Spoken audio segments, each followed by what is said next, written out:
Hello students, welcome to my channel. मैं हूं आपकी प्रज्ञा मैम और आज की वीडियो लेक्चर में हम सीजी बोर्ड के क्लास 6 हिस्ट्री का चैप्टर 5 महाजनपदा एज का एक्सरसाइज देखेंगे। तो इससे पहले जो है हमने पूरा चैप्टर डिस्कस कर लिया है, जो आप मेरे प्लेलिस्ट में जाके चेकआउट कर सकते हैं। जो क्लास सिक्स की जो सीजीबीएसई की जो प्लेलिस्ट है उसमें आप चेक कर सकते हैं। तो उसमें आपको पूरा वीडियो लेक्चर मिल जाएगा। तो स्टार्ट करेंगे फिल इन द ब्लैंक से।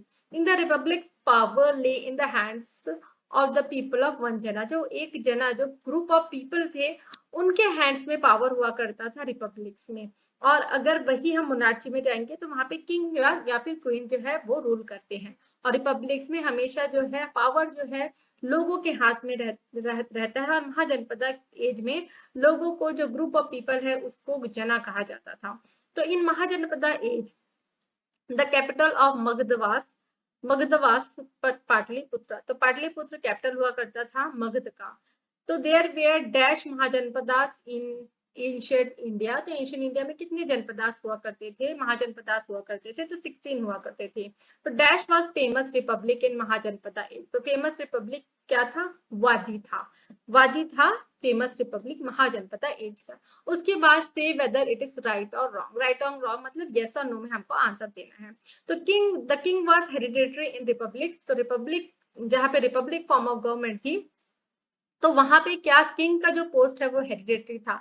हेरिडेटरी मतलब एक जनरेशन से दूसरे जनरेशन में पास आउट होता था। मतलब अगर कोई फादर राजा है, कोई भी राजा है, तो क्या उसका बेटा भी राजा बन जाएगा? नहीं।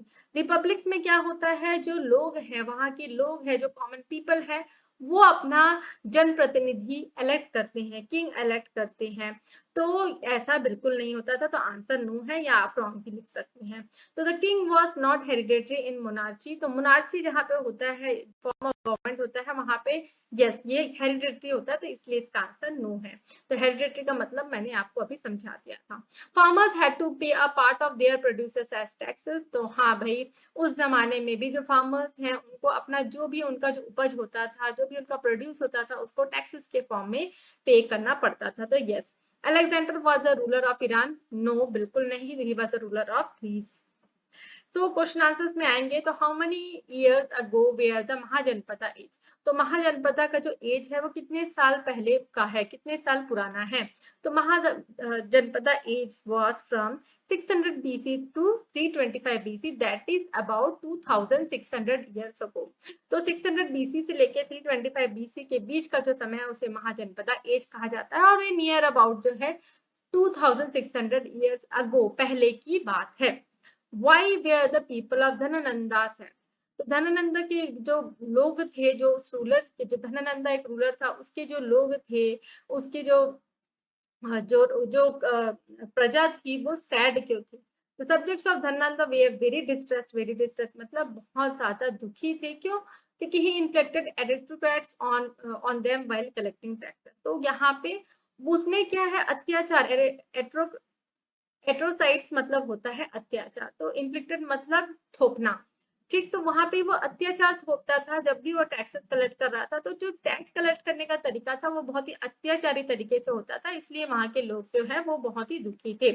तो नेक्स्ट क्वेश्चन है, हाउ वेयर महाजनपदास फॉर्म। तो महाजनपदास कैसे फॉर्म होते थे?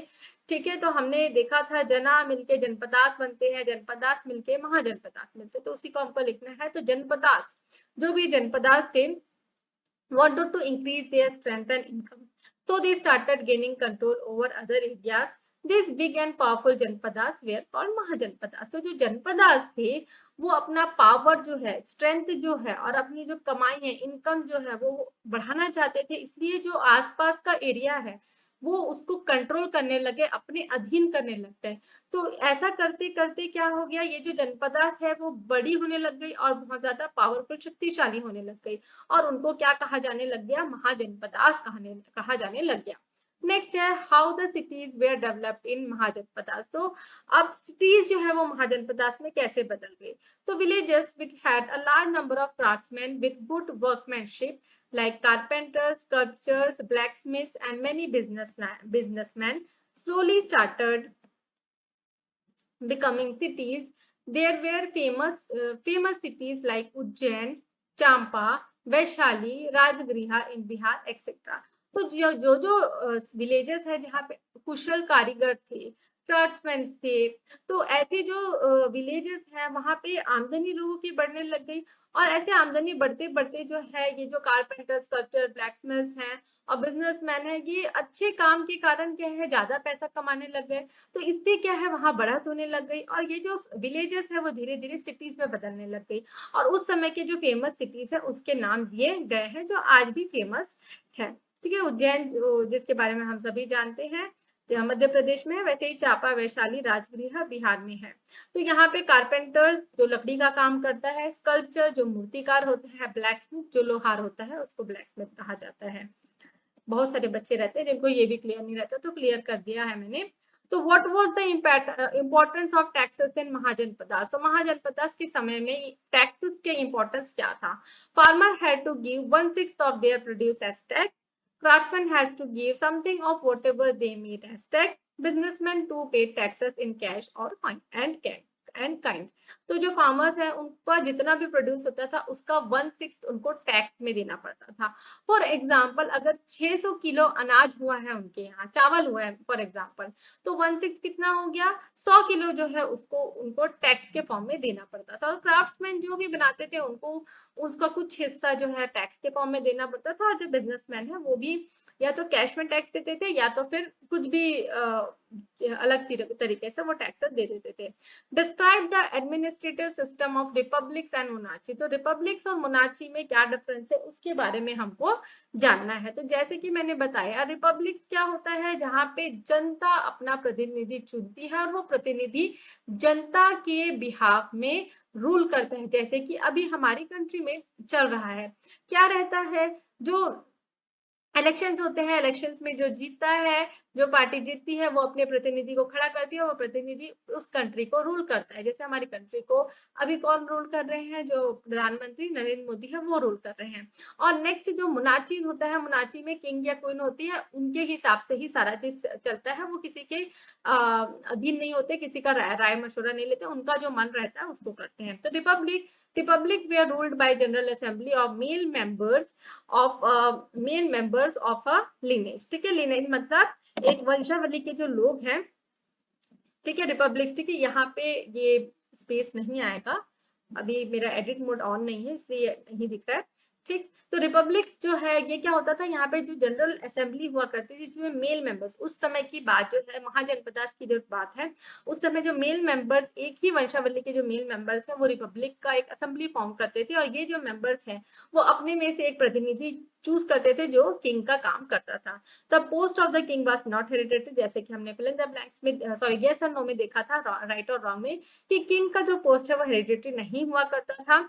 जो वुमेन, स्लेव्स, बिजनेसमैन जो हैं और पीपल जो सेम लिनेज के हैं उनका कोई भी पार्टिसिपेशन नहीं होता था। ये जो असेंबली है, ये जो गवर्निंग बॉडी है, इनका कोई भी पार्टिसिपेशन नहीं हुआ करता था। ठीक है, और मोनार्ची क्या होता है? एक फॉर्म ऑफ गवर्नमेंट होता है जहाँ पे किंग या फिर क्वीन रूल्स करता है, जैसे कि मैंने बताया। और ये जो पोस्ट है किंग की, ये हेरिडेटरी होती है, दैट इज अगर कोई राजा मरता है तो उसके बाद जो उसका बड़ा बेटा है वो किंग बन जाता है।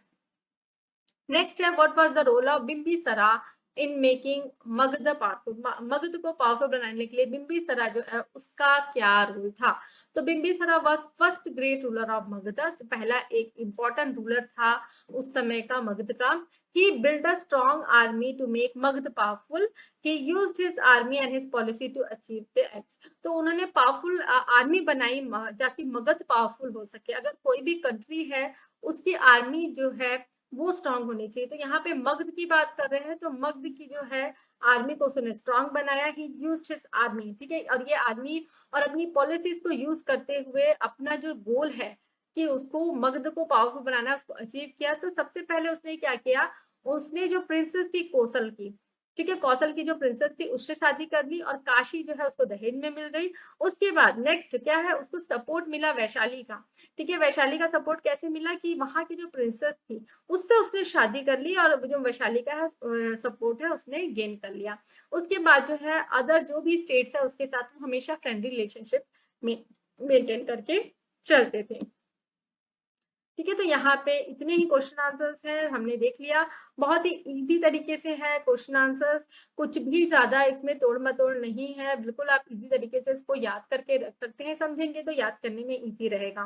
तो यहाँ पे वीडियो लेक्चर हम खत्म करते हैं। अगर आपको ये वीडियो लेक्चर पसंद आया है तो मेरे वीडियो को लाइक शेयर करें अपने फ्रेंड्स के साथ में, और अगर मेरे वीडियोस पसंद आते हैं तो मेरे चैनल को सब्सक्राइब कर लीजिए, बेल नोटिफिकेशन को भी ऑन कर लीजिए, ताकि जब भी मैं नए वीडियोस डालूं तो आपको नोटिफिकेशन मिल सके। Thanks for watching.